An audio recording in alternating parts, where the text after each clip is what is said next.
জয়মল্লিবাসী, আমি কাশীনাথ মণ্ডল 21 নম্বর ডায়মন্ড হারবার লোকসভা কেন্দ্রের প্রার্থী, বহুজন মুক্তি পার্টির সমর্থিত প্রার্থী। আমার ভোট চিহ্ন খাটিয়া কট।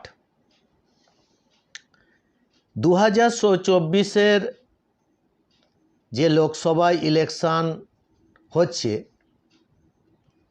আগামী 1 জুন ডায়মন্ড হারবার কেন্দ্রের যে লোকসভা ভোট হবে, আমি একজন প্রার্থী হিসাবে প্রথমে ডায়মন্ড হারবার যে বয়োজ্যেষ্ঠ মানুষ আছে তাদের নমস্কার জানাই, শ্রদ্ধা জানাই, ভালোবাসা জানাই। মা বোনেরা আছেন তাদেরও শ্রদ্ধা জানাই, নমস্কার জানাই। ছাত্রছাত্রী আছেন যারা লেখাপড়া শিখছেন, বড় হওয়ার জন্য চিন্তা ভাবনা করছেন, ছাত্র যুব বেরোজগার আছেন, তাদের উদ্দেশ্যে জানাই যে বহুজন মুক্তি পার্টি সরকারে এলে তাদের স্বাস্থ্য নীতি কি হবে, অর্থাৎ হেলথ কেয়ার সিস্টেম, স্বাস্থ্য পরিষেবা কি হবে, সেটাই আমি আপনাদের সামনে তুলে ধরব। দেশের সকল নাগরিকের স্বাস্থ্যের জন্যে একটি স্বাস্থ্য সুরক্ষা আইন করা হবে। দেশের প্রত্যেক নাগরিকের বছরে অন্তত একবার বিনামূল্যে স্বাস্থ্য পরীক্ষার সুবিধা দেওয়া হবে। দেশের আধুনিক প্রযুক্তিতে সজ্জিত এইমসের মতো হাসপাতাল খোলা হবে, যেখানে দারিদ্র্য সীমার নিচে বসবাসকারী মানুষদের বিনামূল্যে চিকিৎসা দেওয়া হবে। প্রত্যেক ভারতীয় নাগরিককে স্বাস্থ্য বীমা প্রকল্পের আওতায় আনা হবে, যাতে দরিদ্র থেকে দরিদ্রতমরাও সর্বোত্তম স্বাস্থ্য সুবিধা পেতে পারে। স্বাস্থ্য, শিক্ষা ও কর্মসংস্থান প্রত্যেক নাগরিকের মৌলিক অধিকার, এগুলো বিনামূল্যে প্রদান করা হবে। তো আমাদের স্বাস্থ্য ব্যবস্থা কি হবে? বহুজন মুক্তি পার্টি ক্ষমতায় এলে তারই সমর্থিত প্রার্থী, আমার ভোট চিহ্ন কট খাটিয়া। আপনারা ভোট দেবেন এ আশা রাখি। এবং এর সাথে আরেকটা আমি উল্লেখ করি, ডায়মন্ড হারবার লোকসভা কেন্দ্রে যে সংখ্যালঘু মানুষ আছেন, মুসলমান, খ্রিস্টান, বুদ্ধিস্ট, জৈন, শিখ, ইসাই, লিঙ্গায়েত, মতুয়া, সারনা ধর্মের বিভিন্ন সংখ্যালঘু মানুষ রয়েছেন। এর মধ্যে মুসলমানই সবচেয়ে সর্বাধিক। আমি তাই তাদের উদ্দেশ্যে বহুজন মুক্তি পার্টি কি পরিকল্পনা নিয়েছে একটু বলি। সংখ্যালঘুদের মূল স্রোতের সাথে যুক্ত করার জন্যে তাদের শিক্ষা প্রতিষ্ঠান এবং সরকারি শাসনের ভিত্তিতে শাসন ও প্রশাসনে অংশগ্রহণ দেওয়া হবে। অর্থাৎ আমরা যদি বাংলায় প্রায় 31% মুসলমান ধরি, বা খ্রিস্টান, বুদ্ধিস্ট, জৈন, শিখ, ইসাই, লিঙ্গায়েত, মতুয়া, এরকম করে আরও প্রায় 33% সংখ্যালঘু ধরি, ধর্মীয় সংখ্যালঘু, আজ পর্যন্ত কোনো সরকার, সে কংগ্রেস বলুন, বিজেপি বলুন, তৃণমূল বলুন, সিপিএম বলুন, এই যে বিদেশি R1, A1, DN-এর মানুষরা এই যে দলগুলো চালাচ্ছে, এরা অ্যাকচুয়াল বিজ্ঞানভাবে প্রমাণিত এরা West Eurasian ইয়ামনিয়া।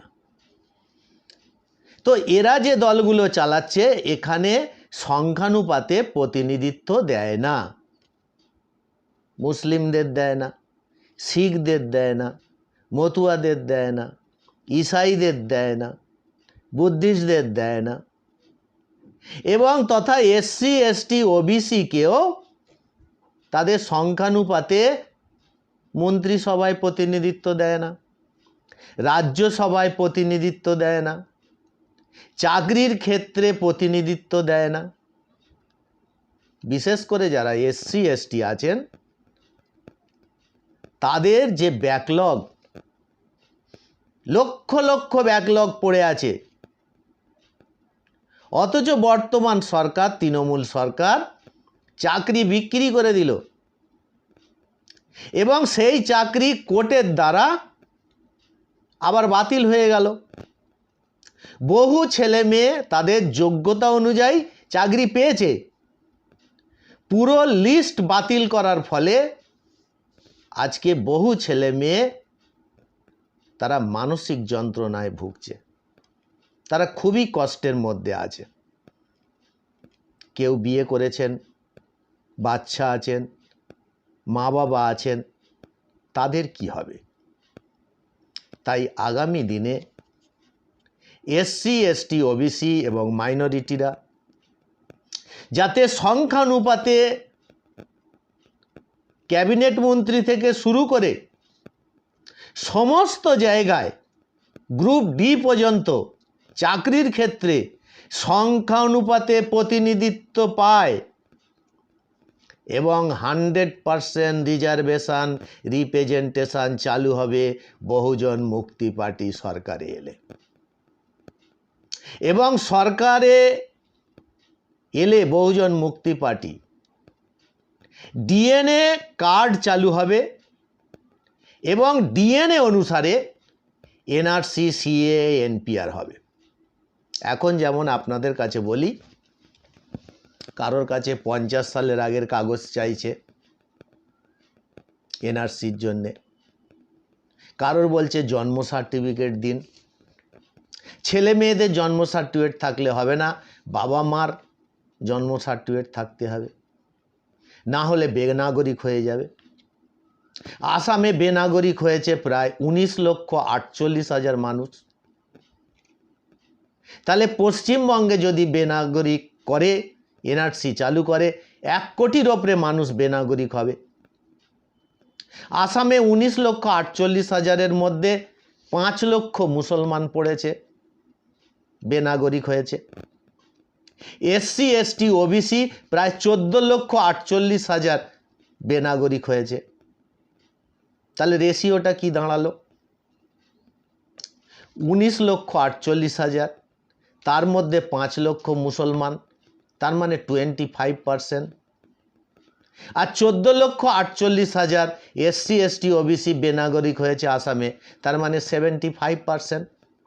75% SC, ST, OBC বেনাগরিক হয়েছে আসামে। তাহলে পশ্চিমবঙ্গে যদি NRC চালু করে, তাহলে আমার অনুমান বা আমার সংগঠনের অনুমান 1 কোটির ওপরে মানুষ বেনাগরিক হবে। তাহলে যদি আসামের রেশিওটাই ধরি, তাহলে 25 লক্ষ মুসলমান বেনাগরিক হবে আর 75 লক্ষ SC, ST, OBC বেনাগরিক হবে, যদি 1 কোটি ধরি। তাই আগামী লোকসভা নির্বাচনে 2024-এর ডায়মন্ড হারবার কেন্দ্রের আমি একজন বহুজন মুক্তি পার্টির সমর্থিত প্রার্থী হিসাবে আপনাদের কাছে আশীর্বাদ চাই। আপনারা আমাকে জেতান এবং পার্লামেন্টে পাঠান। বহুজন মুক্তি পার্টিকে পার্লামেন্টে পাঠিয়ে আপনাদের যে হক অধিকার, আপনাদের যে সাংবিধানিক অধিকার, আপনারা সে অধিকার বুঝে নিন।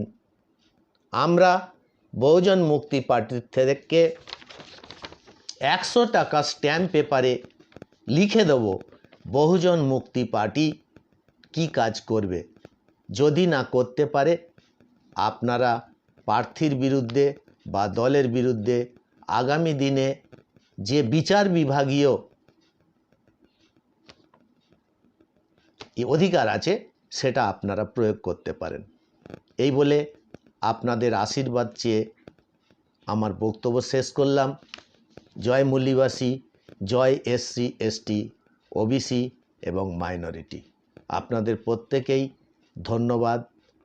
আগামী দিনে খাটিয়া চিহ্নে ভোট দিয়ে জয়যুক্ত করুন।